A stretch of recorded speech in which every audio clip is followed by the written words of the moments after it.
자, 그러면 이제 두 번째 대주제입니다. 글로벌 보안 위협 대응 전략. 또 어떤 분들께서 또 어떠한 이야기를 해주실지 기대해 주시면서 첫 번째 발표 청해 보도록 하겠습니다.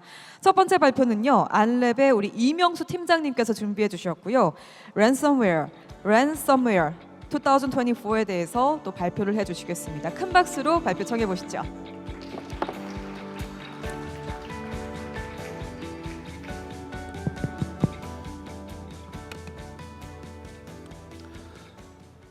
안녕하세요. 방금 소개받은 안랩의 이명수라고 합니다. 만나 뵙게 돼서 반갑습니다. 제가 위에 올라와서 말해 보니까 약간 소리가 울리는데 뒤에 계신 분들 혹시 잘 들리실까요? 네. 이번 주제 발표 제목은 제가 랜섬웨어라고 영어 단어를 약간 트윅을 해서 발표 주제를 만들었는데요. 제가 사실 작년부터 이 타이틀로 랜섬웨어에 관한 동향들을 여러 컨퍼런스에서 발표를 해오고 있습니다. 오늘 발표드릴 내용은 올해 상반기에 있었던 랜섬웨어 관련된 동향들을 정리해서 좀 말씀을 드리는 시간으로 갖고자 합니다. 먼저 소개에 앞서서 제가 속해 있는 팀이 에이퍼스트 팀이라고 하는 안랩에 있는 사고 분석하는 팀이 있는데요. 저희가 올해부터 다양한 파트로 이 팀을 구성을 하고 있습니다. 그래서 저희가 포렌식 업무도 하고 위협 분석도 하고 또 다크웹도 모니터링하고 또 최근에는 레드팀 업무도 맡아서 다양한 형태의 업무를 수행하고 있습니다. 저희가 또 이런 채용들을 많이 하고 있어서 또 보안 쪽에 관심 있으신 우리 새내기 분석가분들은 지원을 해주시면 좋겠습니다. 랜섬웨어 공격자에 대해서 좀 말씀을 드릴 텐데 랜섬웨어가 뭔지는 여러분들 다 잘 아실 것 같고요. 랜섬웨어 공격자가 이 랜섬웨어를 어떤 용도로 활용하느냐를 생각해 보면 크게 이렇게 두 가지 목적으로 사용할 수 있다고 보시면 되겠습니다.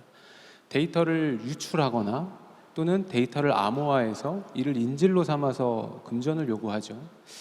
랜섬웨어가 등장한 지는 한 2014년, 5년 이때부터인데요. 그때까지만 하더라도 저런 더블 익스토션 전략을 쓰진 않았습니다. 암호화만 시켰지 2019년 말부터는 이제 데이터를 유출을 해서 암호화로도 협박을 하고 데이터 유출로도 협박을 하고 이런 더블 갈취 전략을 사용을 하고 있고요. 그다음에 오른쪽에 있는 거는 좀 특이한 사례인데 공격자가 공격을 하고 나서 자신의 흔적을 지우기 위해서 이 랜섬웨어를 일부러 감염시키는 거죠.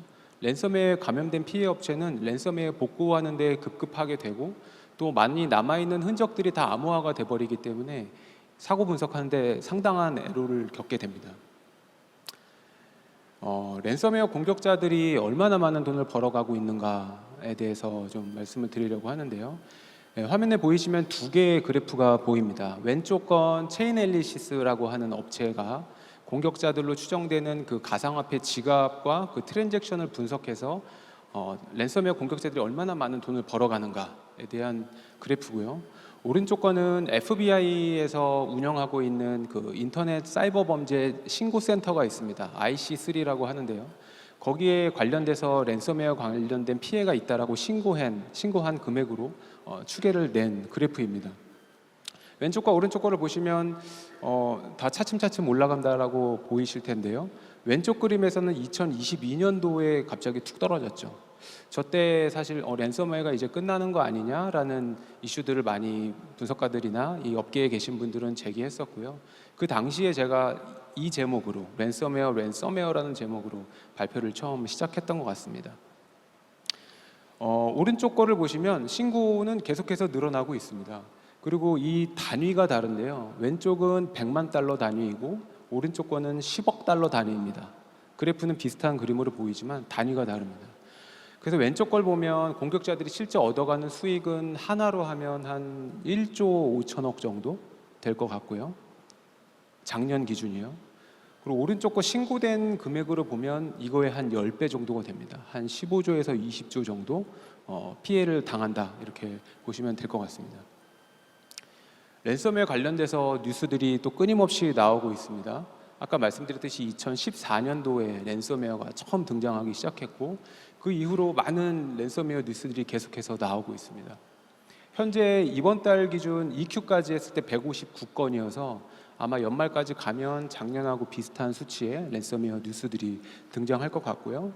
이거를 월 단위로, 일 단위로 계산해 보면 거의 하루에 한 건입니다. 여러분은 매일 랜섬웨어 뉴스들을 접하면서 살고 있는 거고, 우리 주위에 그냥 랜섬웨어가 항상 상존해 있다, 이렇게 이해를 하실 수 있을 것 같습니다. 랜섬웨어가 얼마나 많을지 혹시 생각을 해보셨나요? 화면을 잘 보시면 보이실 텐데 상당히 많죠. 이걸 제가 세봤습니다. 이게 몇 개나 되나. 저희가 현재까지 파악하고 있는 랜섬웨어 개수는 1191개가 넘습니다. 아마 제가 이걸 카운팅한 이후에도 또 늘어났을 수도 있습니다. 그 이후로도 계속해서 랜섬웨어들은 계속해서 증가하고 있고, 우리 주위에서 계속 사건들을 일으키고 있습니다. 이거는 저희 회사는 이제 백신 회사이기 때문에 랜섬웨어 관련된 변종이 얼마나 있는지를 좀 추계를 낸 상황입니다. 2023년도 6월, 7월까지는 변종들이 상당히 많았어요. 저 때는 매그니베르라고 하는 랜섬웨어가 변종을 엄청 생산해 낼 때였고요. 보안 제품들이 이 랜섬웨어를 잡다 보니까 이걸 계속해서 우회하기 위한 변종들을 만들어 오고 있습니다. 근데 어느 순간부터는 변종들이 또 살짝씩 줄기 시작을 합니다. 왜 그럴까 생각해 보면 최근의 공격자들은 보안 제품을 무력화를 시키고 랜섬웨어를 실행합니다. 그래서 랜섬웨어를 변종을 만들 의도가 사실 점점 줄어들고 있다라고 판단해 볼 수 있을 것 같습니다. 밑에 거는 저희 회사 데이터베이스 기준으로 랜섬웨어에 감염된 시스템이 얼마나 많은가를 측정을 해본 건데요. 2023년도 하반기가 보면 상당히 줄어져 있는 것을 알 수 있고, 아까 체인앨리시스에서 나왔던 그 실제 공격자들이 얻어가는 침해의 수치가 낮아져 있었잖아요. 그거하고도 괴를 같이 합니다. 하지만 그 이후로 2023년 12월부터 올해 상반기까지는 다시 랜섬웨어에 의한 피해들이 지속해서 증가하고 있다고 보실 수 있겠습니다. 이거는 랜섬룩.io라고 하는 랜섬웨어의 통계를 내는 회사들이 여러 회사들이 있는데요. 그쪽에서 나온 정보입니다. 이거는 뭐를 의미하냐면 랜섬웨어에도 우리 사회처럼 양극화가 되고 있습니다. 특정 랜섬웨어들이 아주 활동을 많이 하고 돈을 많이 벌어가고요.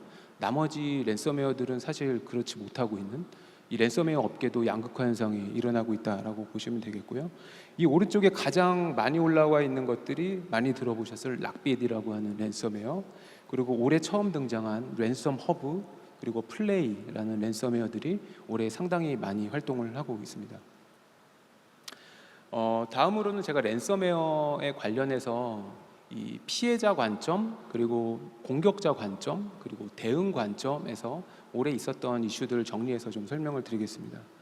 일단 피해자 관점에서 보면 올해 상반기도 작년과 마찬가지로 꾸준히 피해되는 업체들이나 기관들이 늘고 있습니다. 그 어떤 분류에 있는 업체들이 당하냐를 보면, 제가 일부러 이 분류 섹터를 뺀 게 아니고요. 피해 업체들을 빼고 카테고리를 나눠보니 이런 카테고리들이 나오는 겁니다. 공공, 금융, 군, 경찰, 의료, 제약, IT, 통신, 제조, 이런 애들이 대부분 피해 업체죠.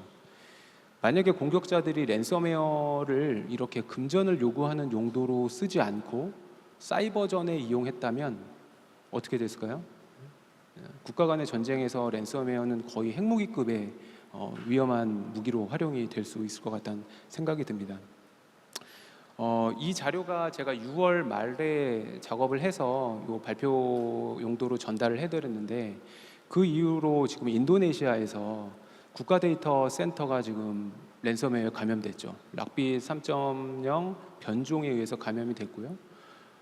공격자가 거의 110억 원에 가까운 금액을 달라고 요청을 했고, 한 200개의 기관들이 무력화가 돼서 지금 인도네시아는 여권 발급도 안 되고 지금 난리 상태입니다.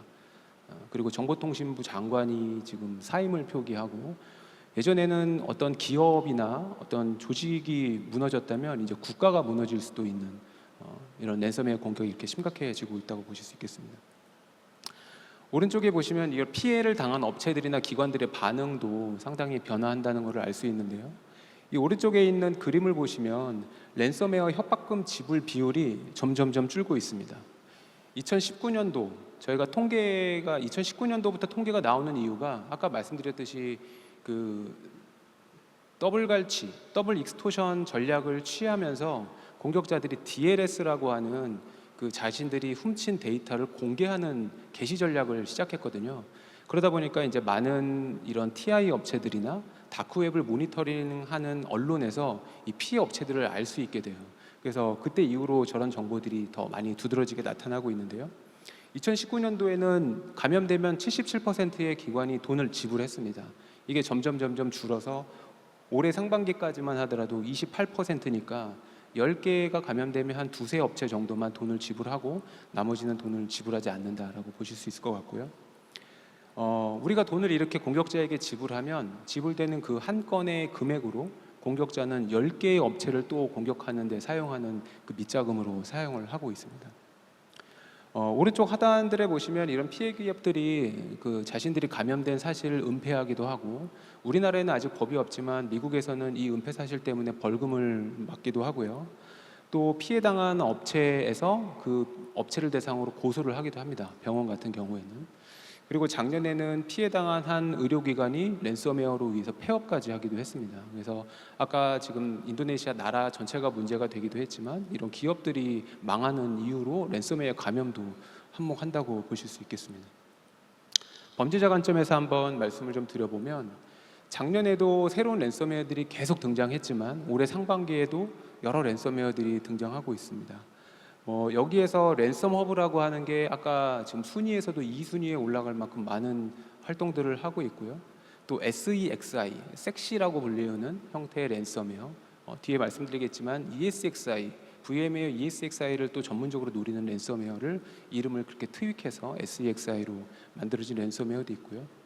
작년에도 리눅스용 랜섬웨어나 맥을 대상으로 한 랜섬웨어도 많이 등장했는데 올해 상반기에도 리눅스용 랜섬웨어가 또 하나가 등장했습니다. 그리고 아까 그래프에서 보여드렸던 다양한 랜섬웨어들이 올해 상반기에 많이 활동을 하고 있고요. 그럼 랜섬웨어들이 다 잘 나가냐? 그건 또 아닌 것 같습니다. 랜섬웨어 공격자들의 보릿고개가 있는 것 같다는 생각이 들어요, 저는. 지금 알려진 랜섬웨어 중에 한 64% 정도가 RAAS, 랜섬웨어 애저 서비스형 공격으로 활용이 되고 있는데요. 그게 한 64% 정도 됩니다. 이 64% 정도의 RAAS는 랜섬웨어를 만들고 운영하는 조직이 따로 있고, 이거를 가져다가 실제 공격을 하고 사용을 해서 협박을 하고 돈을 뜯어내는 그 파트너 조직이 따로 운영을 하죠. 근데 얘네들한테 얼마를 줄까? 이게 통상적으로 한 60에서 80%의 수익률을 제공하는 것으로 알려져 있는데요.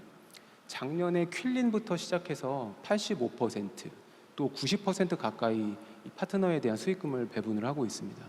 이 얘기는 만약에 1억을 협박을 해서 얻었다면 9천만 원을 그 파트너한테 주고 자신은 1천만 원만 가는 거죠. 왜 이렇게 할까? 이제 벌이가 안 되는 겁니다, 얘네들도. 그래서 이런 파트너 확보에 되게 열심이다라는 것들을 알 수가 있고요. 또 일부 랜섬웨어는 활동 중단을 가장을 합니다. 실제 활동 중단한 랜섬웨어는 없습니다. 우리가 중단했다고 하는 랜섬웨어들은 이름을 바꾸는 리브랜딩 전략으로 다른 랜섬으로 태어나는 경우가 있고요. 또 자신들이 그런 법 집행기관의 추적을 회피하기 위해서 우리 손 털었어 라고 하는 형태의 가짜로 페이크로 활동 중단 선언을 하는 사례도 있었었고요. 또 이렇게 실제 공격을 해서 얻는 수익이 좀 안 되다 보니까 소스 코드를 팔아가지고 또 돈을 벌려고 하는 그런 공격 그룹들도 있습니다. 공격 방식의 변화 측면에서도 보면 상당히 많은 변화들이 있음을 알 수 있는데요. 일단 전통적으로 노출된 포트를 공격하는 것은 랜섬웨어 공격이 아니더라도 많이 발생되고 있습니다. 우리 데이터베이스로 많이 쓰이고 있는 MS SQL이라던가 아니면 RDP들 대상으로 로그인 시도 공격을 통해서 들어가고 랜섬웨어를 감염시키는 형태가 많고요. 작년부터는 이런 공격 외에도 취약점을 적극적으로 활용하고 있습니다. 여기 있는 취약점들은 상당 부분이 제로데이 취약점이기 때문에 비싼 공격이죠, 공격자 입장에서는. 그래서 이 제로데이 취약점을 썼다면 돈을 많이 뜯어내야 이게 이득이 있을 겁니다. 작년에 ESXi를 노리는 공격들이 많이 증가했고, 그 당시만 하더라도 한 3개 정도의 그룹이 노렸다면 올해는 벌써 10개의 그룹이 EXSI를 전문적으로 노리고 있다라고 보시면 되겠고요.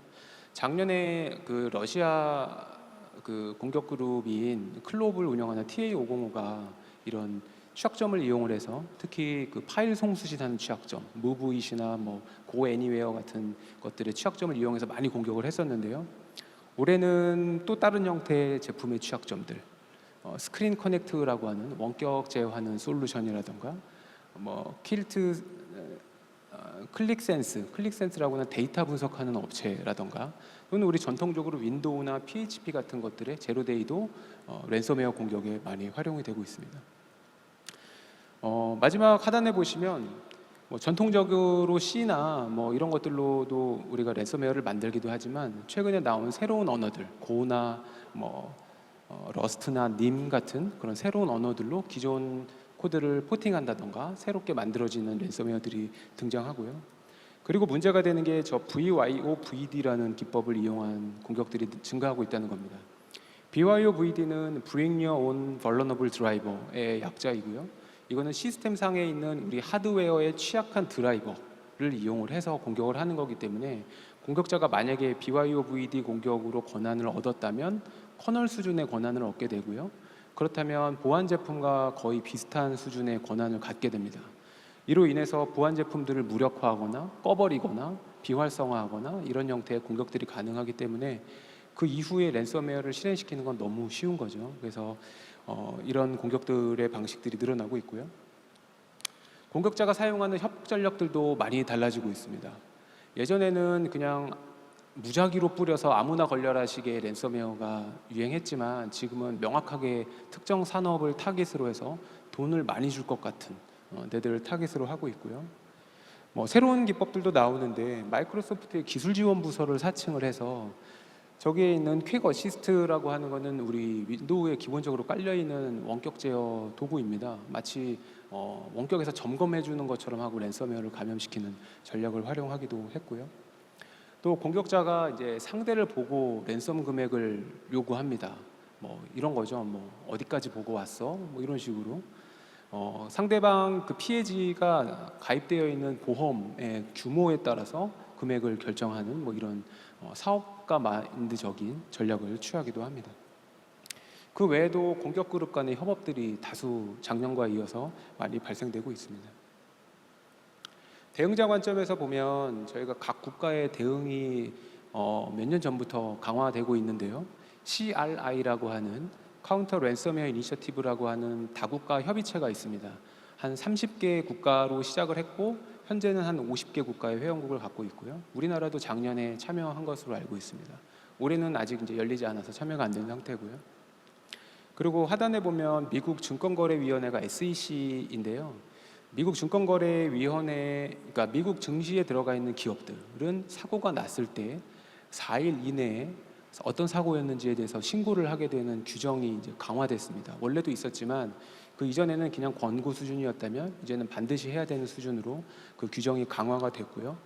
올해 6월 15일이니까 며칠 안 됐죠. 한 보름 전부터는 그 범위가 중소기업까지도 다 확대가 됐기 때문에 미국 증시에 신고되어 있는 증시에서 거래되는 업체들이 만약에 랜섬웨어 감염됐다, 보안 사고가 났다 하면 4일 이내에 반드시 신고를 해야 되는 규정이 강화가 됐습니다. 그 외에도 이제 FBI나 이런 각국의 그 사법 당국들이 협력을 해서 이런 공격적으로 대응을 하고 있는데요. 그 미국 국무부에서 리워드 포 저스티스라고 하는 현상금을 게시하는 그런 서비스가 있습니다. 저기에 보통 한 1,000만 달러에서 1,500만 달러 정도의 현상금이 걸리는데요. 우리나라 돈으로 하면 한 200억 정도 될 것 같아요. 그래서 우리가 사실은 보안 연구보다 쟤네들 정보 찾아가지고 제보하면 돈을 더 많이 벌 수 있을 것 같은 수준으로 현상금이 되게 높습니다. 그래서 락빗이나 알프하이브 같은 랜섬웨어 공격 그룹의 올해 상반기에 현상금이 새로 걸리기도 했고요. 또 올해 초에 유명했죠. 오퍼레이션 크로노스라고 하는 작전을 통해서 락빗 관련된 공격자들을 일부를 차단을 하고 그 시스템들을 뭐 압수도 하고 뭐 키도 많이 확보를 했는데 그 이후에 또 다시 락빗은 다시 활동을 제거해서 하고 있죠. 뭐 여러 공조들을 통해서 이 공격자들이 좀 많이 잡혔는데요. 대부분 러시아, 우크라이나계가 좀 많았던 것 같고 유럽 정도 많았습니다. 연령대도 한 10대 후반에서 한 20대의 사람들이 그런 범죄자로 많이 활동하고 있었던 걸 알 수 있고요.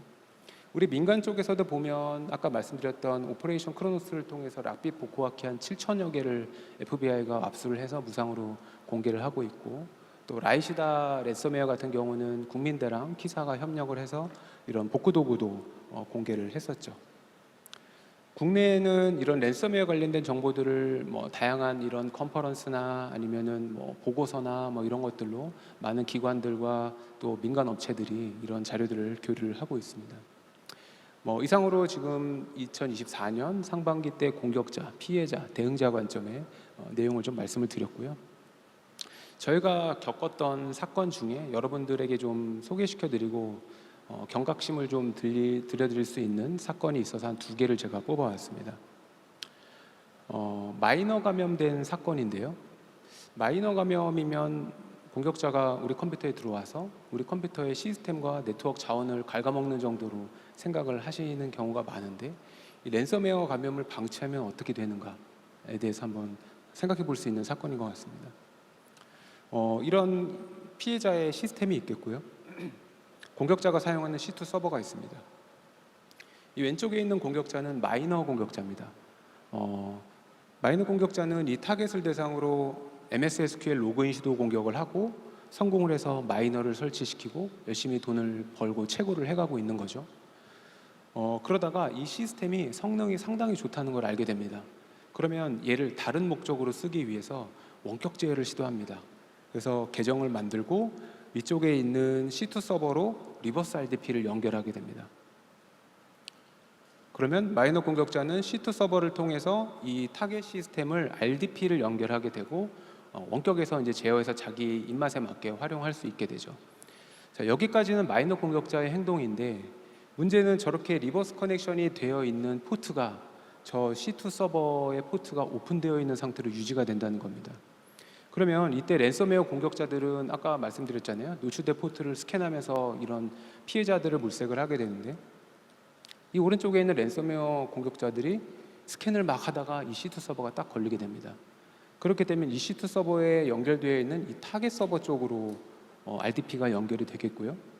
그리고 여기에 계정 로그인 시도 공격을 하고 내부 스캔을 하고 랜섬웨어에 감염된 사람입니다.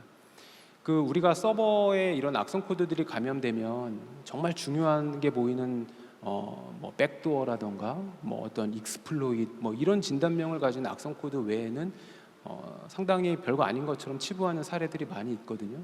그런 악성 코드를 치부했다가 이렇게 문제가 커지는 사례입니다.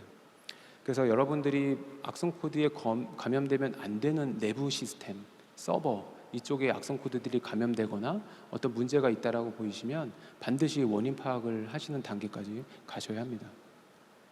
2번째 사례가 그런 사례인데요. 원인 파악을 안 하면 어떻게 되는가에 대해서 우리가 한번 배워볼 수 있는 사례입니다. 타겟 컴퓨터가 한 대가 있고 이 피해 조직에서는 가상머신을 쓰고 있기 때문에 VM웨어사의 V센터를 운영하고 있고요.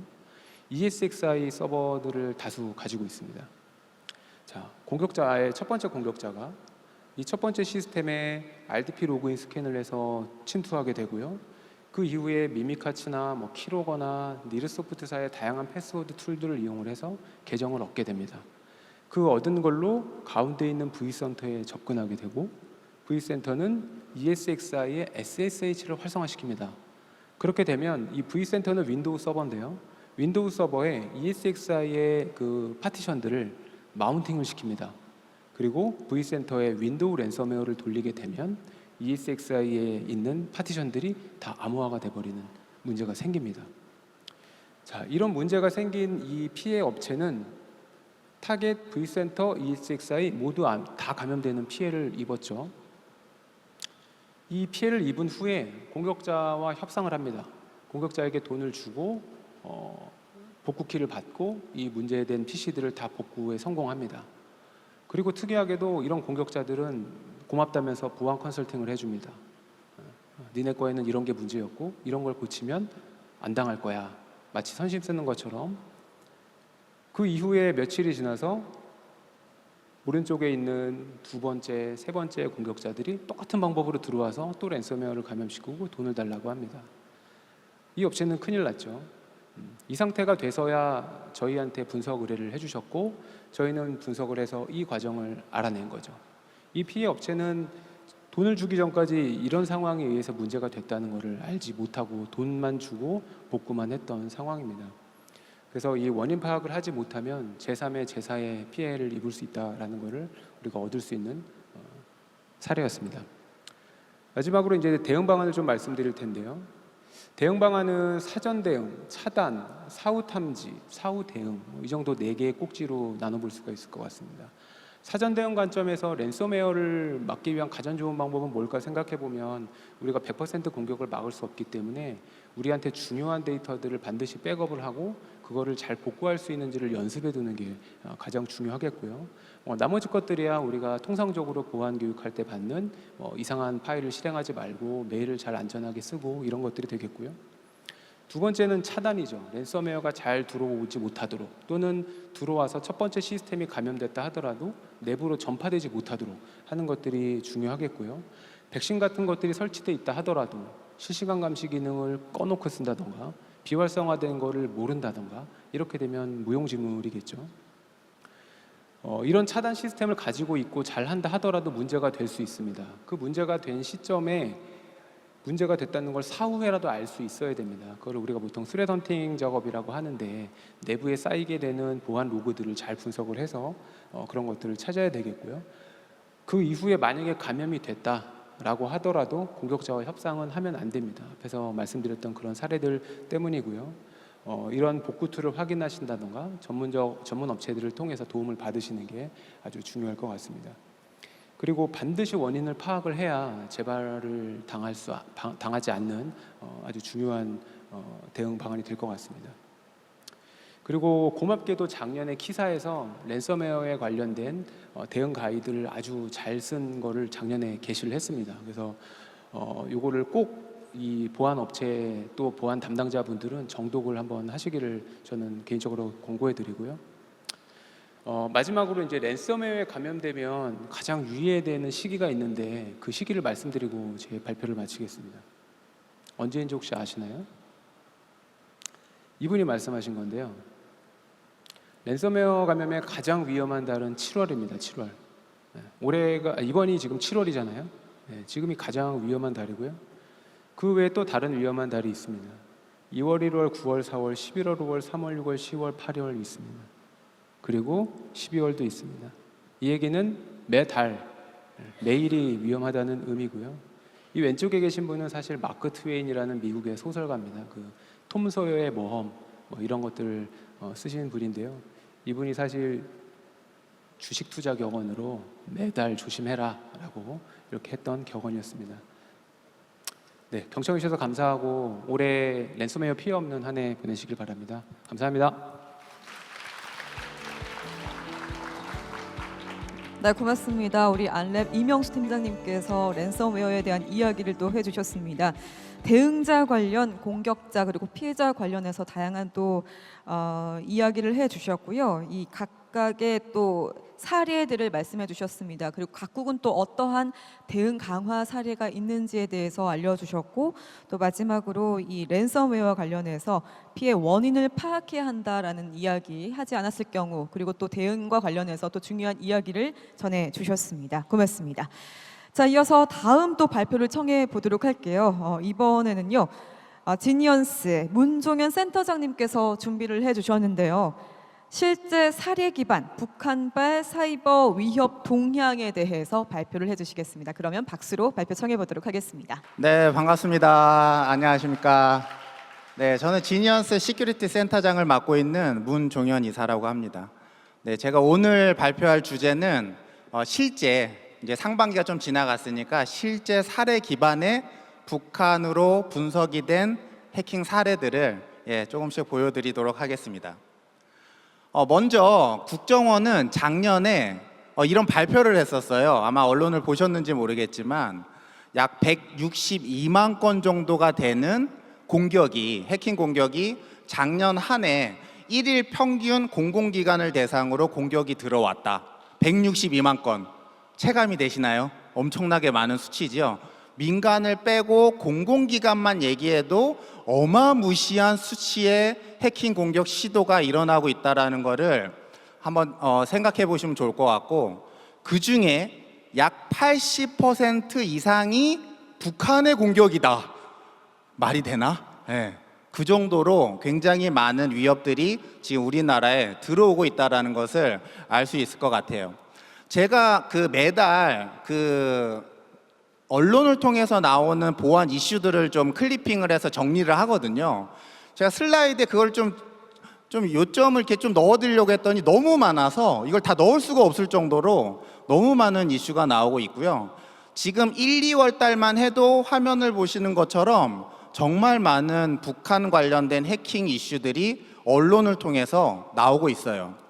자, 그럼 실제로 어떤 공격이 있었는지를 좀 살펴볼게요. 1월 1일로 한번 시계를 돌려볼게요. 과거로 돌아가 볼게요. 1월 1일 날.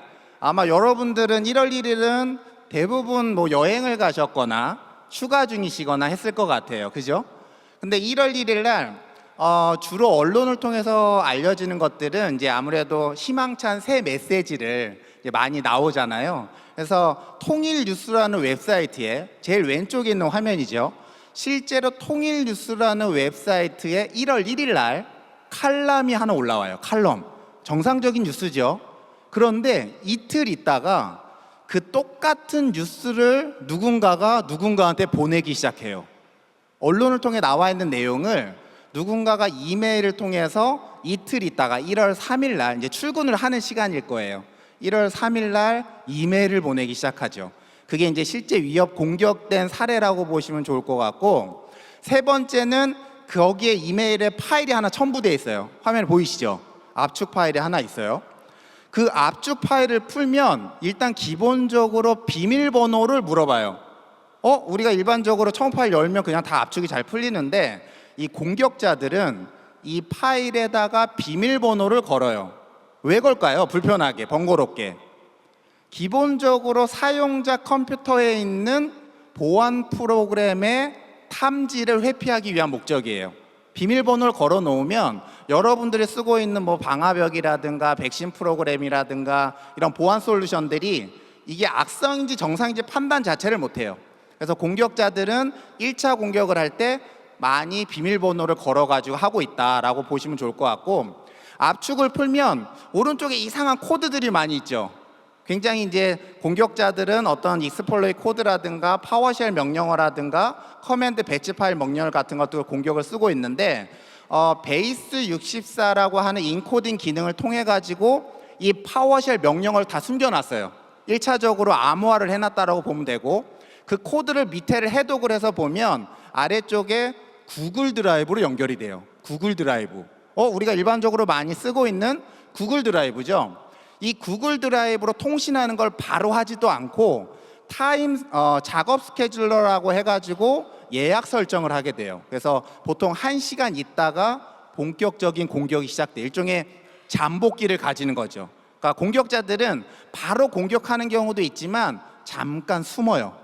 1시간 정도 숨어 있다가 상대방이 이 위협을 의심하지 않는다라고 판단하는 시기에 본격적으로 움직이기 시작하는 거죠. 그래서 MS의 엣지 브라우저를 위장을 해가지고 작업 스케줄러에 코드를 숨겨놨었고요. 숨김 속성을 숨겨놔가지고 일부 보안 솔루션들이 이 숨김 속성의 작업 스케줄러를 탐지하지 못하는 이슈도 좀 있었고요. 그 공격이 발생을 하게 되면 구글 드라이브로 연결이 돼요. 아래쪽에 있는 구글 드라이브에 있는 ps1.ps1이라고 파워쉘 스크립트의 확장자예요.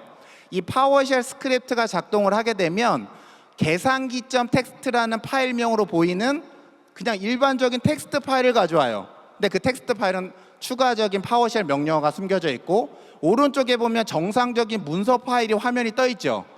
그러니까 미끼이죠, 미끼. 사용자가 처음 파일 열었을 때 이게 정상적인 문서처럼 보이기 위한 화면을 보여주는 거예요. 자, 그러면 그 정상적인 화면을 보여주는 구글 클라우드를 제가 들어가 봤어요. 구글 드라이브를 들어가 봤더니 그 계정의 소유자가 미국인이에요. 아름다운 여성분인데 이분이 현직 미 부통령이에요. 카멀라 해리스라 그래서 지금 현재 미 부통령의 계정으로 위장한 구글 클라우드를, 구글 드라이브를 공격에 사용하고 있었던 거죠. 여기에는 정상 문서가 들어있었어요. 자, 저희는 보통 이제 보안 업체들은 이런 위협이 발생을 하게 되면 이 유사한 공격들, 연관성 있는 조사들을 하게 돼요. 근데 제일 왼쪽에 있는 거 보면 작년 말쯤에 발견이 된 공격 사례고요. 중간에 있었던 게 이번에 발견이 된 공격 사례고, 금년 1월 달에. 오른쪽에 있는 게 금년 3, 4월 달쯤에 있었던 공격이에요. 전혀 다른 사람이 받은 공격이에요. 제일 왼쪽은 북한의 인권단체가 받은 공격이고, 가운데 있는 게 통일교육단체, 오른쪽은 잠수함과 관련돼 있는 국방 관련된 분이 받으신 공격이에요.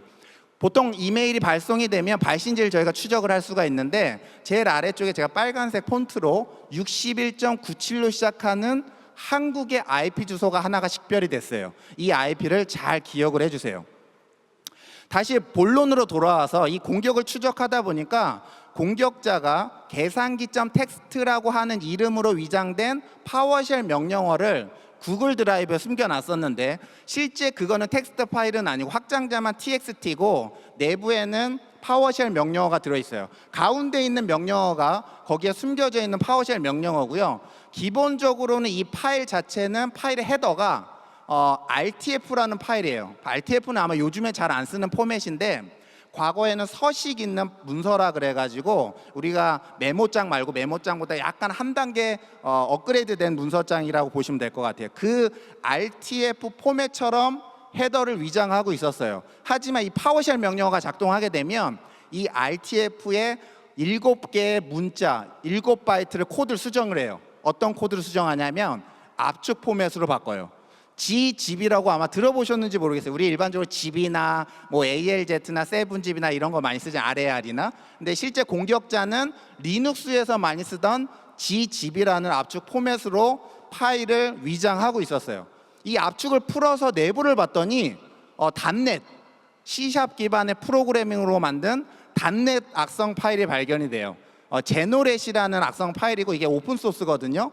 GitHub에 공개가 돼 있는데, 공격자는 GitHub에 공개되어 있는 제노렛이라고 하는 악성 파일을 커스터마이징 해가지고 공격에 쓰고 있었어요. C2 서버는 독일이에요. 독일. 되게 저 유럽 먼 곳에다가 공격자가 서버를 구축을 해놨어요. 저희가 이 서버를 추적을 하다 보니까 실제로 웹 서버를 가동했던 흔적이 발견이 됐어요. 웹 서버를 만들려고 했던 흔적이 발견이 됐고, 이 인덱스 파일을 확인해 봤더니 특이한 부분이 확인이 돼요. 인덱스 화면을 자체를 저희가 재조합을 해봤더니 오른쪽에 있는 것처럼 세세기라는 회사 소개서가 나와요. 세세기, 약간 된소리 발음을 하게 되면 욕처럼 들릴 수도 있기 때문에 세세기라는 표현이 나왔는데, 실제로 요거는 어떤 표현이냐면, 우리가 보통 4차 산업혁명이라는 표현 많이 쓰죠. 지금 4차 산업혁명이잖아요. AI라든가 뭐 빅데이터라든가. 근데 이 북한에서는 4차 산업혁명을 세세기 산업혁명이라 그래요. 4차 산업혁명 대신에. 그래서 실제로 요거는 북한에서 쓰고 있는 표현이 독일의 웹서버에서 발견이 된 거예요.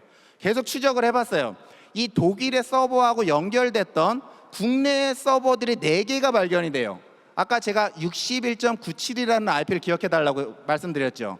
그 IP가 여기서도 다시 발견이 되고, 패시브 DNS라는 이름으로 보안 업체들은 추적을 하게 되는데, 보통 우리가 웹사이트 도메인 주소가 있으면 IP 주소하고 연결이 되잖아요. 근데 그 도메인 주소는 고정적으로 쓰지만, 예를 들어서 네이버다. 하지만 IP 주소는 바뀌어요. 그죠? 유동적이죠. 그 보안 업체들은 그 바뀌는 히스토리를 다 관리를 해요. 그걸 이제 패시브 DNS라고 하고, 그 기록들을 추적을 해봤더니 공격자들이 사용했던 이 도메인들과 IP에서 포털 사이트, 우리나라 포털 사이트를 사칭했던 피싱 서버들이 발견이 되고, 또 일부는 비트코인 거래소, 유명한 비트코인 거래소도 발견이 돼요. 또 이 61.95 서버를 조사하는 과정에서 웹쉘이라는 게 발견이 되는데, 일반적으로 웹쉘이라는 건 어떤 웹 서버를 해킹을 할 때나 해킹을 한 다음에 관리 목적으로 쓰게 돼요. 근데 여기서 발견된 웹쉘이 그린 다이노소라는 웹쉘이 발견돼요. 그러니까 웹쉘의 종류가 굉장히 다양한데, 공격자들이 쓰고 있는 웹쉘을 좀 우리가 분류해가지고 관리를 하고 있고, 어떤 공격 그룹들은 어떤 웹쉘을 쓰고 있다라는 것들을 이제 분류해서 확인을 할 수가 있어요. 일반적으로 지금의 이런 공격들은 파일이 처음에는 떨어지겠죠. LNK든 배치 파일이든 파워쉘이든.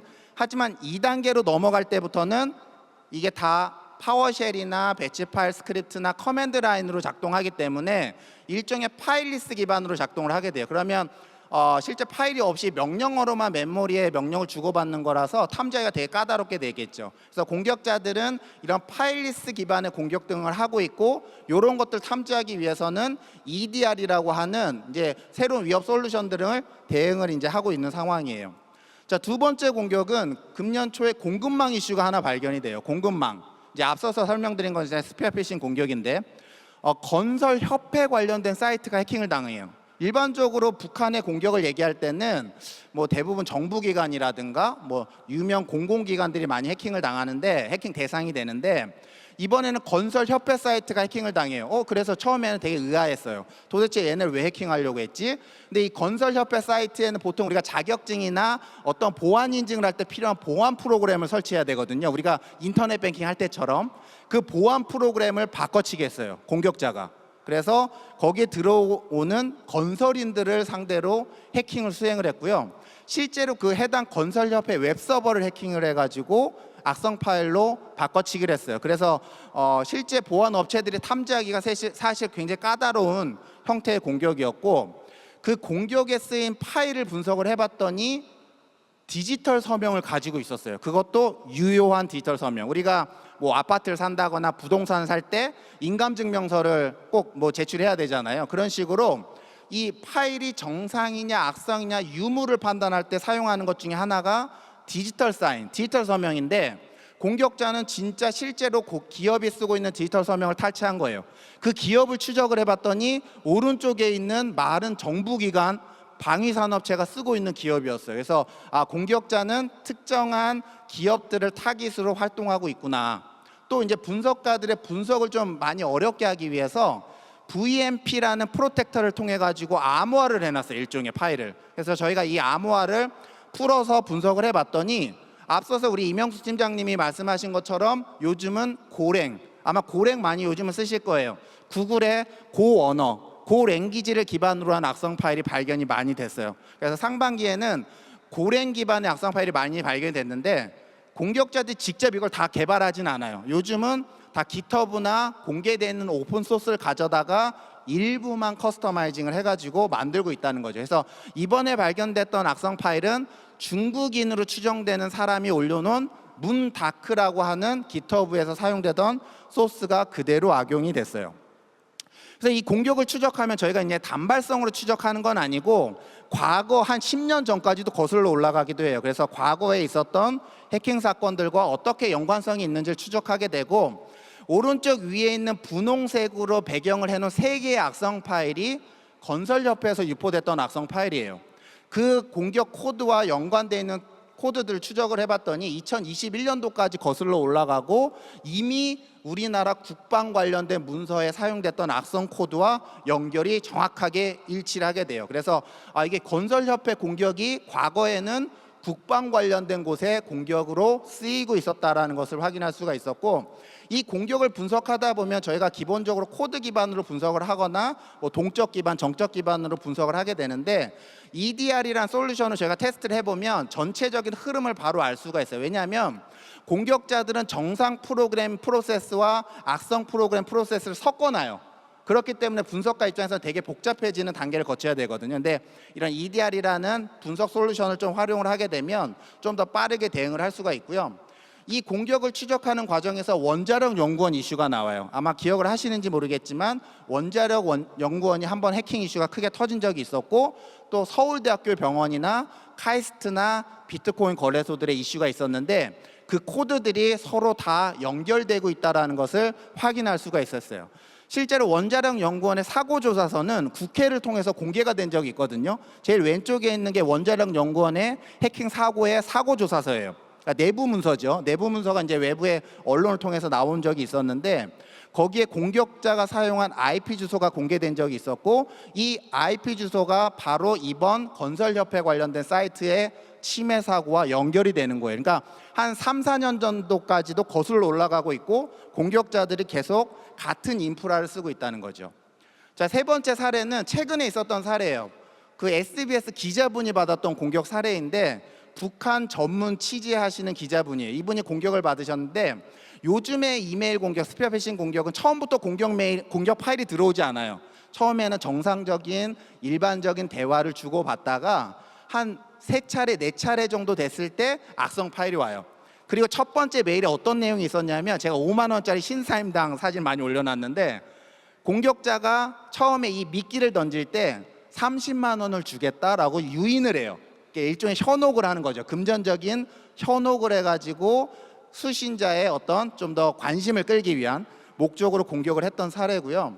실제로 이 공격 사례를 추적하다 보니 악성 프로그램 중에 북한식 언어가 발견이 돼요. 그러니까 보통의 보안 전문가들은 악성 코드를 코드 기반으로도 분석을 하지만 이 공격자가 사용한 언어적인 내용도 같이 추적을 해서 분석을 하게 되는데 비루스라는 표현이 발견이 됐어요. 비루스. 비루스는 이제 바이러스의 북한식 표현이에요. 북한식 영어 표현. 그래서 악성 프로그램 안에서 이제 이런 코드들이 발견이 됐던 사례가 있고요. 또 SNS 아마 많이들 쓰실 거예요. 소셜 네트워크 서비스, 소셜 미디어를 통해 가지고 이제 친구 관계를 많이 맺잖아요. 요즘에는 뭐 인스타그램 많이 쓰실 것 같은데 보통 기업에서 활동을 하시는 분들은 링크드인이라는 것도 많이 쓰시거든요. 그러니까 공격자들은 실제 링크드인이나 페이스북 계정을 직접 만들어요. 가짜 프로필 사진을 등록을 해가지고 만들고 일단 내가 공격 대상이 남자다, 남자가 좀 많은 분야다 그러면 이쁜 아가씨 사진으로 프로필 사진을 만들어요. 물론 많이 알려져 있는 사진 하면 안 되겠죠. 예, 오히려 물론 어떤 특정인을 사칭할 때는 동일인을 가져다가 쓰겠지만 기본적으로 유명인 사칭이 아닐 때는 약간 이쁜 어떤 사진을 AI를 이용해서 만든다거나 해서 프로필 사진을 만든 다음에 처음에는 그냥 친구 맺기만 해요. 한 수개월 동안. 그래서 정상적인 페이스북 메시지나 링크드인이라든가 인스타그램 사진이나 글을 올려서 내가 정상적으로 운영하는 SNS다라고 이제 위장을 하게 되죠. 그런 식으로 만들어 놨다가 어느 정도 시간이 흐른 다음에 공격을 하게 돼요. 근데 이때 지금 이게 지금 얼마 전에 있었던 실제 공격 사례인데 북한 인권대사의 프로필을 사칭해서 공격을 했어요. 실제 그 전까지는 저희가 이거 공개를 하지는 않았거든요. 왜냐하면 개인의 신상이 있었기 때문에. 근데 이 북한 인권대사분이 언론사하고 직접 인터뷰를 하셔요. 자기가 실제 공격을 받았다는 걸 알았다라고 해서 언론을 통해서 알려지면서 이제 제가 같이 분석을 해드렸던 사례인데요. 언론에서 이런 얘기를 했어요. 백신도 뚫렸다라는 표현을 해요. 왜냐하면 이 공격에 쓰였던 악성 파일이 그전에는 보지 못했던 악성 파일이 발견돼요. 지금 제일 왼쪽에 있는 건 구글에서 운영하는 바이러스 토탈이라는 보안 스캐너 서비스예요. 전 세계 60개의 보안 제품이 어떤 파일의 악성 유무를 판단하는 용도로 서비스를 무료로 해주고 있는 곳인데 이 공격에 사용된 파일을 초반에 60개 전 세계 메이저급 보안 제품이 아무도 탐지하지 못했어요. 이미 공격자들은 보안 솔루션이 탐지하지 못하게 1차 방어선을 무력화하기 위해서 사전에 충분히 테스트를 하고 있다는 거죠. 그래서 이런 공격들이 새로운 전략들로 사용이 되고 있어서 우리가 이제 1차원적인 백신 프로그램 방합에 굉장히 중요한 솔루션이고 꼭 필요한 프로그램이에요. 하지만 공격자들도 이러한 프로그램의 탐지를 회피하기 위해서 다양한 연구를 하고 있다는 걸 좀 보실 필요가 있을 것 같고요. 그래서 저희가 이런 위협 등을 계속 정기적으로 분석을 해가지고 기술 보고서를 많이 쓰고 있거든요. 그래서 혹시 관심이 계신 분들이 있다면 저희 지니어스 블로그에 들어오시면 저희가 정기적으로 실제 어떤 해킹 공격 등이 사용되고 있는지, 어떤 해킹 공격 기술들이 지금 우리나라에서 발견되고 있는지를 화면을 통해서 내용을 좀 자세하게 보실 수 있고 업무에도 활용하실 수 있으실 것 같아요. 자, 그래서 이제 정리를 좀 해보면 지금의 어떤 북한발 사이버 공격 등의 수준이 과거에는 어떻게 보면 되게 수준이 낮았을 수도 있어요. 근데 지금은 사회 혼란의 수준을 이미 넘어섰고요.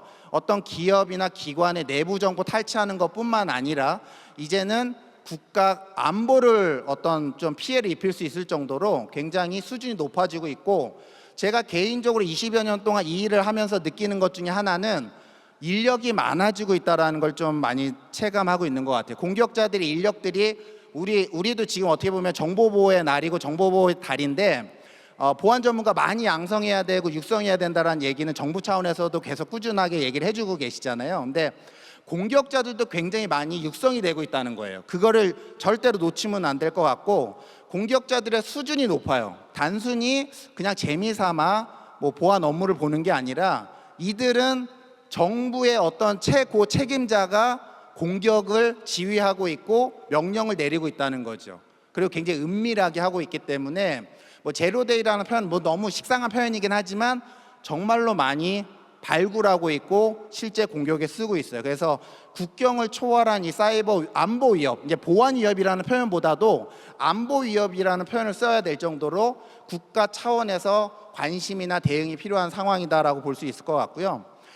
이제 이런 대응들은 사실은 뭐 정부 차원이나 민간 보안 업체분들이 굉장히 많이 노력을 하고 계시고 투자도 많이 하고 계세요. 근데 대부분 보시면 사고가 나야 필요성을 느끼는 게 아직까지도 좀 만연해 있는 것 같아요. 그러니까 우리가 예방하는 차원이나 대비하는 차원에서 이게 선택이 아니라 보안이라는 게 투자라는 개념으로 접근해야 되는데, 대부분 사고가 딱 터지면 야 보안 인력 더 추가하고 뭐 예산을 더 높이고 이제 전문가들 고생한다 와서 이제 막 이렇게 해주고 하는데, 사실은 이 보안이라는 거는 매일매일 신경을 써야 되고, 지금 한순간 잠깐 빈틈이 생겼을 땐 큰 사고로 이어질 수 있다는 거를 좀 많은 분들이 같이 공감대가 생겼으면 좋겠다라는 내용으로 제 오늘 발표를 여기서 마치도록 하겠습니다. 예, 감사합니다.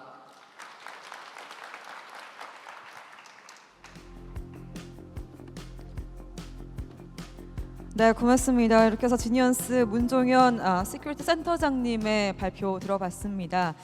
이 보안을 정말 중요하게 생각해야 된다라는 말씀, 이게 결국엔 안보의 위협적인 그런 요소다라는 것, 그리고 국경을 초월해서 그 공격의 그런 범위, 그리고 이 세밀함이 굉장히 높아진다라는 말씀, 다시 한 번 더 많은 분들이 또 공감을 얻었을 거라고 생각을 합니다.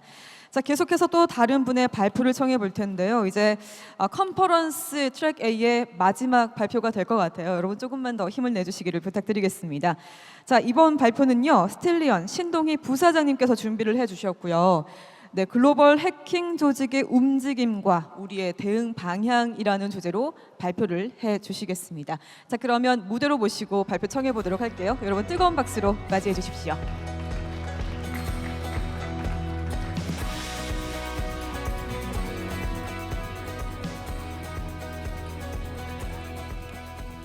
네, 안녕하세요. 저는 스틸리언에서 근무하고 있는 신동이라고 합니다.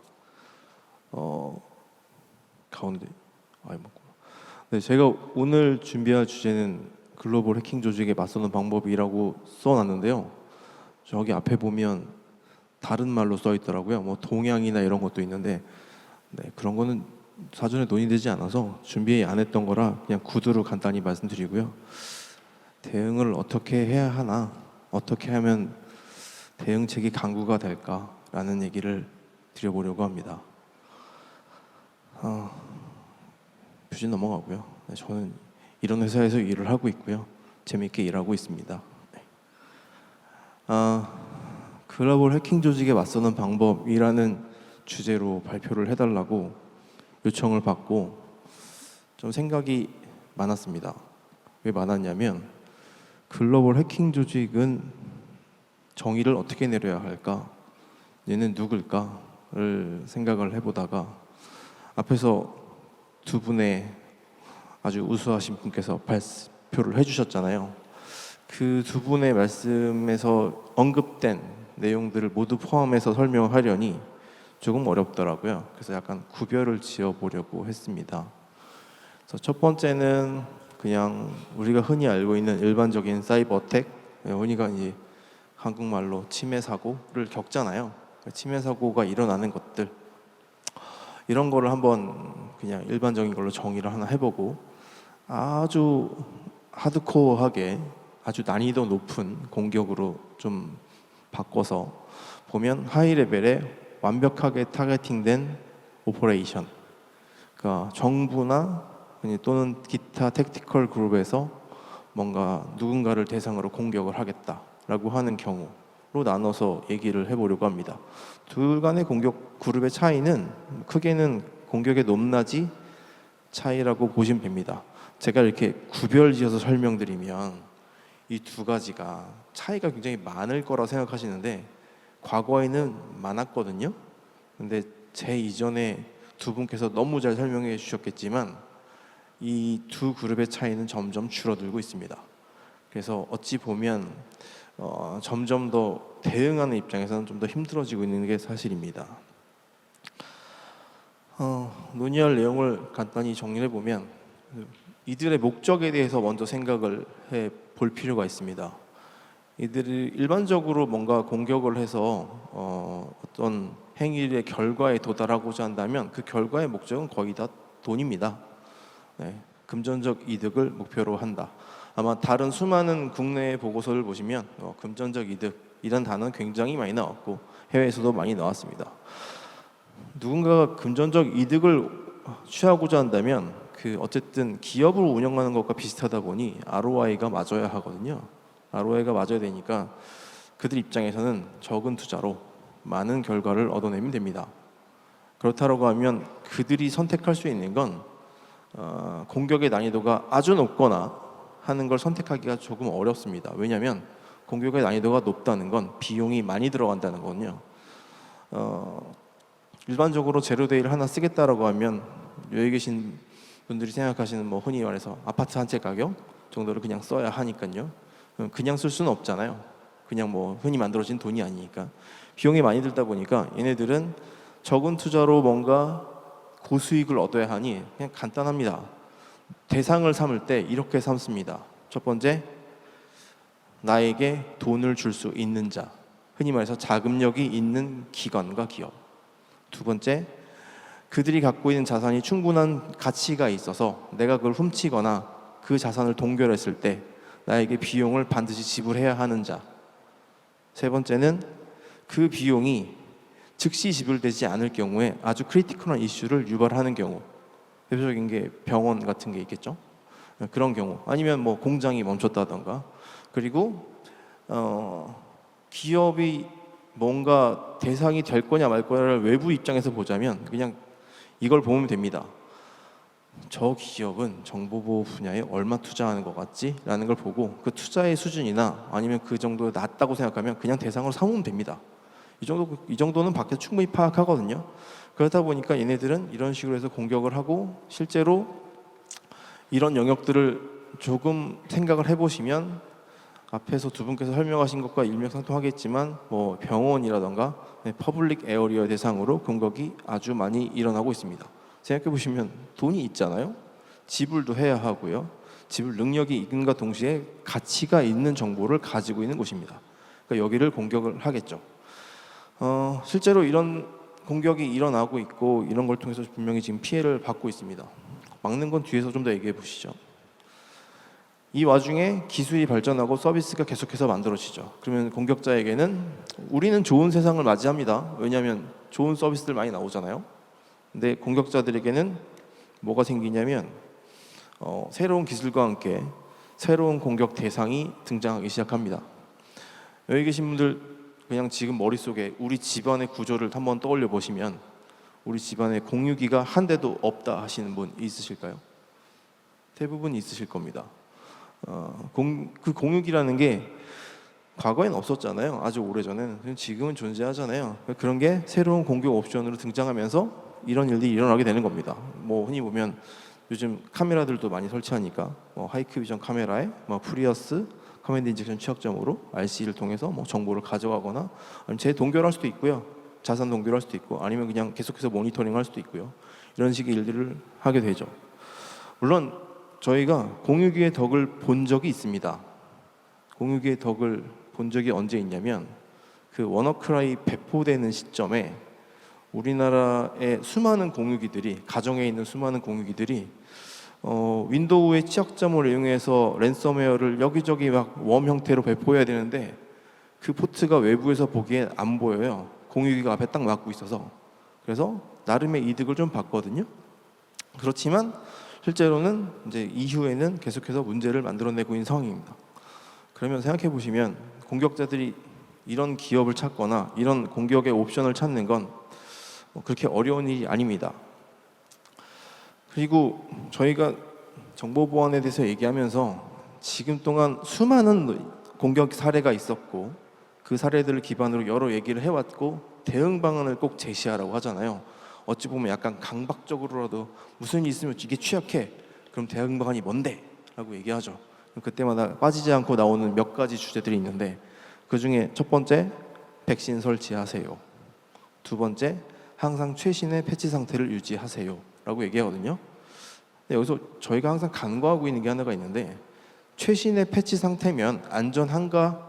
라는 질문에 답을 해야 되는데 그 누구도 답한 적 없고 그 최신의 패치는 언제가 최신인데? 라는 질문에 명확하게 누군가 답변한 적 없습니다.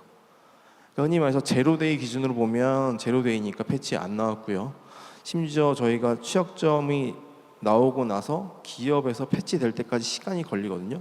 그 패치 갭이란 시간이 존재합니다. 그리고 중요하게 또 생각하셔야 될 건 저희가 개인 PC를 사용하는 경우에 개인의 패치는 내 컴퓨터잖아요. 그거는 그나마 좀 쉽습니다. 내 거니까 내가 하고 내가 책임지면 되잖아요. 근데 기업 입장에서 서비스를 운영하는 관점에서 바라보자면 굉장히 큰 규모의 서비스에 굉장히 많은 사용자가 전 세계에 퍼져서 이 서비스를 이용한다. 패치를 동시에 진행한다. 이거 어려운 일입니다. 생각보다 잘 진행하는 게. 그래서 패치를 최신으로 잘 유지해 주세요라는 것도 생각보다 어렵고 또 하나는 패치해야 될 대상이 어디에 있는지도 모르거나 최신의 패치를 한다는 건 내가 패치할 게 있다라는 사실을 인지했을 때 가능한 겁니다. 그런데 그걸 인지하지 못하는 경우도 꽤 많이 있죠. 여기서 다시 한번 집을 떠올려 보시면 집 안에 TV도 있고 냉장고도 있고 공유기도 있고 카메라도 있고 프린터도 있고 뭐 각종 컴퓨터들 많이 있을 겁니다. 모두 다 업데이트하는 방법을 알고 계시거나 이 모든 걸 내가 직접 다 업데이트 해봤다 라고 하실 수 있는 분 얼마나 계시겠습니까? 심지어 프린터는 어떻게 업데이트하는지 모르시는 분도 많으실 것 같은데 대부분 우리는 패치를 해야 한다는 건 알고 있지만 지금 패치해야 하는지 이게 최신인지 아닌지도 모르고 삽니다. 그러니까 생각보다 패치 갭이라는 게 굉장히 편차가 있지만 크게 있는 경우도 많다라는 거죠. 그러면 공격자 입장에서는 땡큐죠. 얼마든지 치고 들어갈 구석이 있으니까. 그 하이 레벨로 좀 넘어가 보면 제가 지난 몇 년 동안 아주 극악무도한 사람들과 만나면서 지내본 것 같은데 그들의 입장은 이러합니다. 내가 원하는 대상이 저기 있고 내가 원하는 대상의 핸드폰이나 컴퓨터를 보고 싶으면 그냥 들어가서 본다. 그리고 나온다. 그리고 내가 흔적을 아무것도 없이 다 지우고 나온 뒤 다시 들어가고 싶으면 다시 들어간다. 언제든 내가 원하는 시점에. 그리고 다시 나온다. 이렇게 생각하거든요. 우리는 아무도 그렇게 생각 안 합니다. 근데 해외에 있는 많은 사람들은 다 그렇게 생각하는 사람들이 여기저기 퍼져 있습니다. 그럼 여기서 보실 건 이거를 공격하는 사람은 그렇게 생각한다 치고 그들의 생각이니까 그걸 어떻게 막겠습니까? 근데 저희는 그러면 당하는 입장이라고 생각하면 이거를 어떻게 해야 될지 생각을 좀 해봐야 되지 않겠습니까? 이걸 어떻게 막아야 하지? 생각을 해봐야 되는 거죠. 그리고 저희가 회사에서 저희는 펜테스팅도 좀 하고 있는데 하다 보면 참 취약점이 골고루 나옵니다. 골고루 나오는데 이 나오는 취약점들을 생각보다 패치를 잘못하시는 경우가 꽤 많습니다. 분명히 패치를 하라고 가이드도 드리고 해야 되는데 저희 업무의 특성상 이제 뭔가 취약점을 찾으면 알려드리고 이제 고객사 쪽에서 패치를 하시고 패치를 잘 하셨는지 확인해 드립니다. 보통 이런 걸 이행 점검이라 하는데 이행 점검의 결과는 다시 우회된다라는 게 상당 부분 많이 있습니다. 그러니까 패치를 잘 못하시는 거죠. 패치를 못하신 이유를 곰곰이 들어보니 그냥 저희가 제공한 페이로드만 못 쓰게 하거나 아니면 그냥 아주 간단하게만 처리하시는 경우가 많더라고요. 대응 방법이 적절치 않은 거죠. 이게 계속해서 반복되고 있거든요. 이게 왜 반복되고 있는지 한번 생각을 해봐야 될 것 같습니다. 맞서는 방법에 대해서 대응하는 방법에 대해서 고민을 해보면 일단은 맞서는 방법을 고민하잖아요.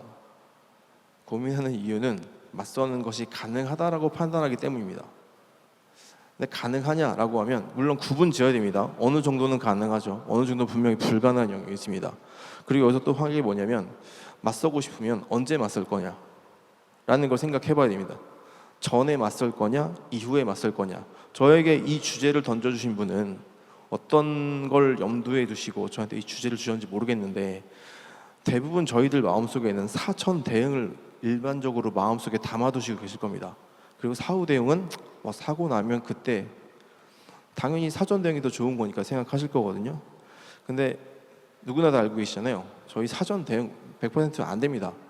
그리고 지난 몇 년 동안 제가 겪었던 사람들에 따르면 사전 대응이라는 것 자체를 아예 그들 머릿속에 염두도 안 둡니다. 내가 어디 들어가고 싶으면 들어가고 마는 거지 그들이 막을 수 있다고도 생각하지 않습니다. 그러면 저희가 어떻게 맞서는 게 맞을지를 좀 고민해 봐야 되는데 영역을 잠깐 나눠봤습니다. 일반적인 거, 그 다음에 기타 다른 영역, 그 다음에 아주 하이 레벨. 이 모든 거 다 맡고 싶은데, 대응하고 싶은데 저희가 어떻게 대응해야 되죠?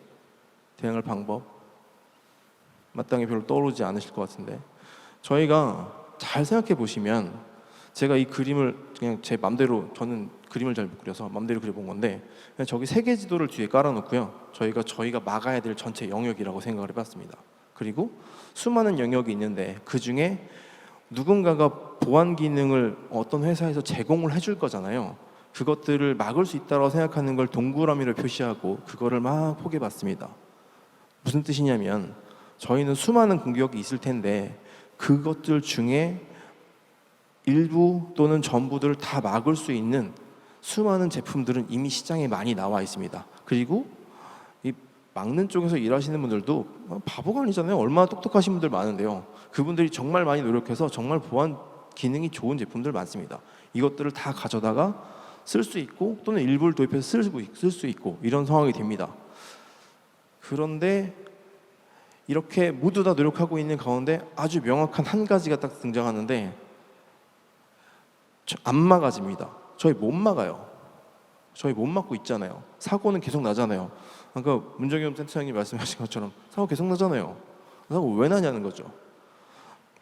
문제점의 원인이 뭐고 해결책이 뭘까를 생각을 해봐야 되는데 공격에 맞서기 위해서 필요한 이제 요소랄까요? 생각을 해보면 크게 일단은 봐야 될 부분이 저희한테 공급되는 보안 솔루션이나 보안 기능이 충분한 기능을 제공한다고 가정을 해보죠. 이 가정 위에서 중요한 건 제가 저쪽 그 트랙에 가서 들어본 예술 중에 가장 마음에 와닿았던 게 뭐냐면 우리 IPS 도입하고 IDS 도입하고 EDR 도입하고 기타 등등 수많은 정보 보안 제품들을 도입했습니다. 근데 사고 나요. 그분 이제 CISO님께서 뭐라고 말씀해 주셨냐면 도입하는 거는 할 수 있는데 운영이 정말 어렵다라고 말씀해 주셨거든요. 근데 아까 말씀드린 것처럼 그림 잠깐 보셔서 생각하시면 기능 정말 많습니다. 할 수 있는 기능 많고요. 제공되는 기능도 많아요. 좋은 기능도 충분히 많고요. 근데 사고 계속 나잖아요. 흔히 말해서 운영이 어려운 건데 운영은 100% 그 제품을 도입한 기업과 그 기업에 있는 사람이 해야 됩니다. 사람이 해야 되는데 저희에게 지금 부족한 건 100% 사람이 없는 겁니다. 중요한 사람이 없어요. 저희 제품 돈 있으면 다 삽니다. 우리나라 충분히 자산이 있거든요. 투자한다고 마음 먹으면 충분히 돈 쓸 수 있는 국가입니다. 근데 안 되는 이유는 사람 때문입니다. 100%. 그리고 이 두 개가 사람하고 제품이 만나면 충분히 역량을 강화할 수 있는 상황도 만들 수 있는데 저희는 또 안 되는 이유 역시 사람 때문이거든요. 보시면 뒤에 있는 보안 제품의 기능과 역량 강화를 위해서 해야 될 일은 무조건 사람이 다 움직여야 되는데 저희는 사람이 없습니다. 저희도 매번 사람을 구하지만 저희는 사람 못 구합니다. 매번 찾지만 매번 못 구하고 매번 실패하고. 그러면 인력을 양성한다고 해서 굉장히 많은 노력들을 하고 계시잖아요. 저기 밖에 보시면 키시아 부스도 있었고 많은 노력하고 계시는데 정말 많은 노력을 하고 계신 거거든요. 근데 왜 부족하죠? 그렇게 많은 비용과 많은 학교와 그 다음에 여러 가지 채널로 많은 얘기 하잖아요. 저희는 왜 사람을 못 구하고 왜 저런 행동들, 저런 결과를 못 만들어내죠? 이로 생각해 보시면 저희는 그 일반적으로 학습하는 방법에 대해서 아주 제너럴하게 그 학습 방법을 유지해서 그대로 커왔고 그 방법을 지금까지 답습하고 있습니다. 근데 저희 회사에 약 80명의 인원이 있는데 그 중에 보안에 관련된 업무를 하는 흔히 말해서 지원 조직 빼고 나머지 인원들에 대해 질문을 던졌을 때 너가 이 자리에 오게 된 이유, 그 기반이 된 무언가를 물어보면 교육이라고 답하는 사람은 없습니다. 대부분 다 뭐라고 답하냐면 혼자 공부했어요 라고 답합니다. 그가 잘난 게 아닙니다. 그가 잘난 건 그 노력을 한 거고, 여기 중요한 건 뭐냐면 본인이 본인 스스로 지식을 습득할 수 있는 방법을 아주 잘 알고 있다는 겁니다. 근데 저희는 지식을 다 주죠. 지식을 다 주면 그 지식을 받아서 걔가 그걸 가지고 쓸 수 있다고 생각하죠. 근데 잘 생각해 보십시오. 모든 기업, 모든 제품 다 상황이 다릅니다. 그걸 어떻게 정해진 지식으로 모두 정해서 대응을 합니까? 불가능합니다. 아예 안 되는 내용이에요. 그러니까 사람을 키운다고 하는 건 저희가 정해진 지식을 막 이렇게 집어넣어 준다고 해도 어느 정도는 올라갈 수 있습니다. 근데 그 이상 저희가 원하는 건 그냥 원어부댐을 원하시지 않잖아요. 좋은 인력을 원하시는 거잖아요. 그러면 그렇게 때려 넣어서는 절대 안 만들어집니다. 그러니까 본인이 어디서든지 빠르게 지식을 습득하고 클 수 있는 사람을 만들어줘야 되는데 저희는 지금 아직까지 그러지 못합니다. 교육하는 현장 가서 보시면 아실 겁니다. 그리고 저희 양성이라는 단어 굉장히 많이 쓰는데, 양성이라는 단어에 저희 두 가지가 있거든요. 뜻으로 국어 사전에 보면 가르쳐서 유능한 사람을 길러냄, 두 번째 뜻은 실력이나 역량을 길러서 발전시킴. 저희가 현장에서 교육하는 거 보면 완벽하게 첫 번째에 포커스 되어 있습니다.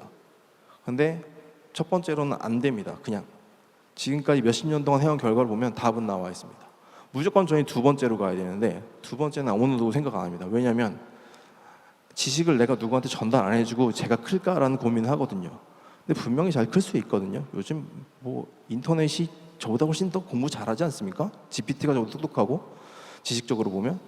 근데 누군가가 이렇게 앞에서 막 지식을 전달하는 행위 자체가 그렇게 의미 있지 않거든요. 중요한 건 특히나 이 정보보 분야에서 중요한 사람은 그냥 딱 정의될 수 있습니다.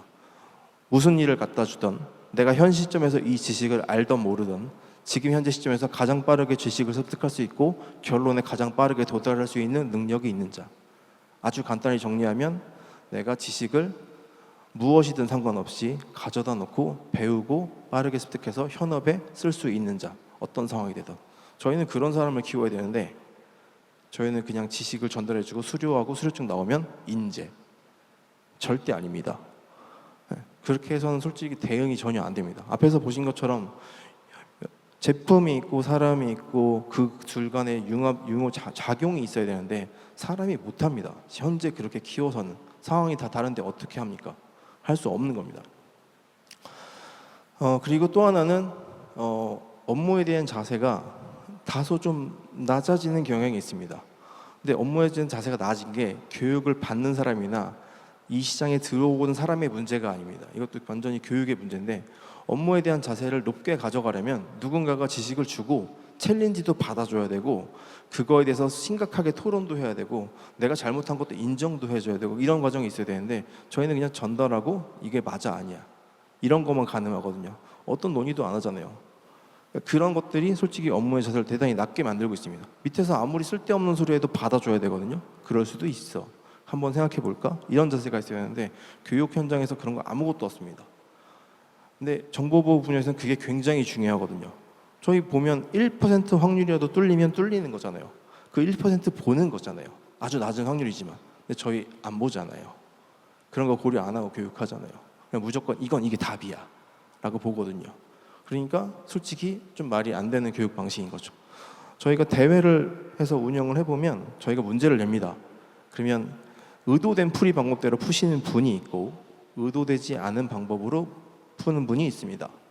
두 분의 점수의 차이는 없습니다.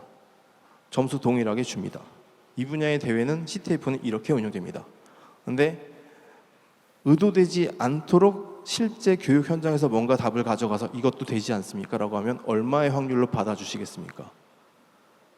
근데 이 분야는 절대 그렇게 해서는 좋은 사람이 만들 수 없는 구조로 아예 태생적으로 그러합니다. 근데 저희가 그렇게 안 하고 있죠. 그러니까 실제로 저희한테 지금 가장 중요한 건 뭐 수많은 공격 사례가 있고 시나리오가 있고 어떻게 대응하겠다 다 좋은데 저희한테 필요한 건 그냥 딱 한 가지밖에 없습니다. 그냥 큰 틀에서 아주 추상해서 보자면 저희는 사람만 있으면 됩니다. 아주 좋은 사람. 그 사람을 어떻게 만들어야 될 것지 방향만 설정하면 좋겠는데 그게 너무 안타까운 것 같습니다. 지금은. 결론을 내보자면 글로벌 해킹 조직 뭐 대응이 됐든 뭐 어떠한 정보보호 활동이 됐든지 간에 저희한테 필요한 건 하나밖에 없습니다. 우수한 인원입니다. 우수한 인원이 나오면 충분히 좋은 제품도 만들어질 거고요. 그리고 그 우수한 인원이 대응 방향에 쓰든 공격 방향에 쓰든 지가 스스로 알아서 굉장히 많은 활동을 해낼 겁니다. 다른 100명의 사람보다 우수한 1명의 사람이 훨씬 나을 수도 있거든요. 제가 실명을 거론 안 해도 몇 명 머릿속으로 지나가신 분이 있을 겁니다. 그래서 그분들에게 문제를 던져주고 문제를 발굴하도록 하고 해결하도록 하는 게 가장 중요할 것 같고요. 아까 문정혁 센터장님 마지막 장표의 밑에 딱 한 줄이 눈에 띄었습니다. 뭐가 눈에 띄었냐면 합당한 대후, 합당한 대우라는 문장이 굉장히 눈에 띄었는데 그게 왜 눈에 띄었냐면요. 저희는 현재 회사에서 굉장히 많은 사람이 들어오고 나가고 있습니다. 나가는 사람이 문제인데 나가는 사람이 국내 기업으로 가는 경우와 해외 기업으로 가는 경우, 국내 기업으로 가는 경우는 거의 대기업이니까 항상 이렇게 얘기합니다. 갔다 와 이렇게 얘기합니다. 해외 기업으로 가는 경우는 좌절합니다. 왜 좌절하냐면 그들의 연봉이나 급여를 논의한 수준을 듣습니다. 그러면 최소 2배, 최소 3배, 분기 단위에 1억의 인센티브 이렇게 듣습니다. 저희는 왜 못 주죠? 저희가 못 주는 이유는 명확합니다. 기업이 누군가한테 급여를 주려면 기업은 누군가로부터 돈을 받아서 수익을 얻어야 됩니다. 그 수익의 수준이 너무 낮습니다. 그 수준이 높지 않으니까 그 일을 하시는 분께 다른 해외에 있는 기업보다 훨씬 낮은 처우를 줄 수밖에 없는 겁니다. 우리나라에서는 굉장히 우수한 인력이 많거든요. 제가 회사에 있으면서 해외 기업에 뺏긴 사람만 지금 요 5손가락 정도 될 겁니다. 앞으로는 더 이상 뺏기고 싶지 않은데 그러려면 저한테 좀 돈이 필요하거든요. 그래서 투자를 좀 이 시장에 그냥 투자라고 하면 그냥 펀딩하는 게 아니라 그냥 합당한 대우, 어느 전 세계 어디를 가나 합당한 대우를 받고 일했다라는 건 정도의 대우만 해주시면 좋을 것 같고요. 그러면 인재는 생길 거고 인재를 키울 환경이 만들어지고 교육을 하는 방식이 관점이 조금만 바뀌면 대응은 이전보다 훨씬 나아질 거라고 생각합니다. 네, 이상입니다.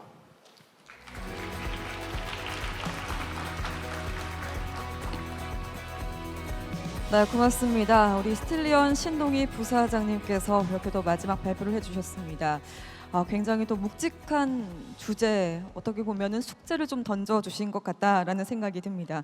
글로벌 해킹 조직을 어떻게 우리가 맞설 것인지 그 대응 전략, 결국은 우수한 인재를 또 확보하는 것, 양성하는 것이 답이다. 결국 사람이 답이 아닐까라는 생각 함께 하셨는데요. 네, 오늘 이렇게 글로벌 해킹 조직이 무엇인지 그 정의부터 시작해서 과연 선제적으로 우리가 대응을 할 것인지 혹은 사후 대응을 할 것인지 여러 가지 이야기를 전해 주셨습니다. 영역별로 대응 방안과 결국에는 스스로의 지식을 습득하고 적용할 수 있는 인재 양성의 그 중요성에 대해서 말씀을 해주셨습니다. 발표 잘 들었습니다. 네, 이렇게 해서 저희 트랙 A 총 6분의 이야기를 좀 들어봤습니다. 어떻게 유익한 시간 보내셨나요? 네, 굉장히 또 중요한 이야기, 그리고 정보 보호 그 중요성, 이것이 결국에는 안보와 직결된다라는 그런 이야기를 들으면서 아마 많은 분들께서 그 중요성과 또 이 문제 해결의 그 심각성을 또 함께 느끼셨을 거라 생각합니다. 모든 발표는 이제 마무리가 됐고요. 저희 국제정보보호 컨퍼런스 지금 영상으로도 또 많은 분들께서 시청을 해주고 계시는데요. 정보보호의 최신 동향과 그 필요성 느낄 수 있는 좋은 계기가 됐기를 바라겠습니다. 이상으로 국제정보보호 컨퍼런스 2024 트랙 A 저희 컨퍼런스 모두 마치겠습니다. 시청해주신 여러분 그리고 함께해주신 여러분 고맙습니다.